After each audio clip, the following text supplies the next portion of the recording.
Que Dieu vous bénisse. Lecture de la lettre publiée par frère Joseph Branham sur le site du Branham Tabernacle le 11 mai 2020. Frères et sœurs, c'est très simple. Quand nous respectons le prophète de Dieu, Dieu nous respectera. Il y avait une veuve du temps d'Élie qui respectait et soutenait le prophète de Dieu, et sa récompense fut que la cruche d'huile dans sa maison ne s'épuise jamais et que le baril de farine dans sa maison ne soit jamais vide. C'est nous aujourd'hui, nous sommes confinés dans nos maisons, mais chaque fois que nous prenons un repas, nous pouvons avoir l'ainsi dit le Seigneur, et chaque fois que nous prenons l'huile, nous avons l'onction de la colonne de feu. Nous avons le message de l'heure et il ne faillira jamais, il ne perdra jamais sa puissance. C'est Jésus-Christ, le même hier, aujourd'hui et éternellement. Gloire au Seigneur. Nous avons la manne fraîche dans nos maisons, nos voitures et où que nous soyons. Jésus a dit, « J'ai à manger une nourriture que vous ne connaissez pas. » Et nous, son épouse, avons de la nourriture emmagasinée en abondance qui vient du trône de Dieu dont le monde ne sait rien. Loué soit le nom du Seigneur. Comme vous le savez, nous avons essayé de rester en conformité avec les réglementations de l'État et des autorités locales tout au long de la pandémie du coronavirus. Ils ont ouvert les églises de petites assemblées en autant que les méthodes de distanciation sociale soient observées. D'ici juillet, ils projettent d'ouvrir les églises de plus de 250 personnes avec distanciation sociale. Mes amis, si je savais que de nous rassembler physiquement durant cette période était la volonté parfaite du Seigneur, nous nous rassemblerions en dépit de ce que quiconque pourrait dire. Nous donnons véritablement à César ce qui est à César, mais premièrement, nous donnons à Dieu ce qui est à Dieu.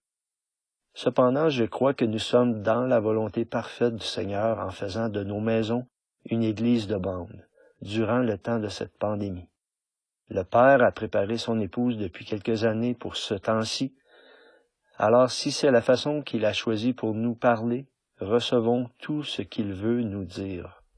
Saisissons l'occasion de nous réunir avec nos familles pour écouter la voix de Dieu pour notre génération, qui est sa seule voix pourvue pour ce jour. Car son désir est que nous laissions tout le reste de côté et que nous ouvrions simplement notre cœur à sa voix. Citation. Voici, je me tiens à la porte et je frappe. Si quelqu'un entend ma voix et ouvre la porte, j'entrerai chez lui, je souperai avec lui et lui avec moi. Fin de la citation. Gloire à son nom. Il nous a mis exactement là où il nous veut, prisonniers dans nos maisons, séparés de toutes les choses du monde, avec le cœur ouvert pour écouter sa voix. En ce qui concerne la rénovation du sanctuaire et l'ajout de salles pour l'école du dimanche, le coronavirus n'a pas du tout retardé les progrès. C'est encore un autre témoignage du Seigneur, car avec la construction en cours, il nous serait de toute façon très difficile d'avoir des services. En vérité, toute chose concourt au bien de ceux qui aiment son apparition. Son temps est toujours parfait en toutes choses. Nous ne savons pas ce que l'avenir nous réserve, mais il semble qu'il pourrait s'écouler des mois avant que nous puissions nous réunir à nouveau physiquement au tabernacle. Quoi qu'il en soit, nous serons réunis de cœur dans la foi et dans la parole, en nous unissant en même temps pour prier et pour écouter l'ainsi dit le Seigneur par notre Élie. Car nous savons que c'est sa volonté parfaite, et cela devrait nous donner maintenant plus de foi que jamais auparavant. Ne l'aimez-vous pas de tout votre cœur?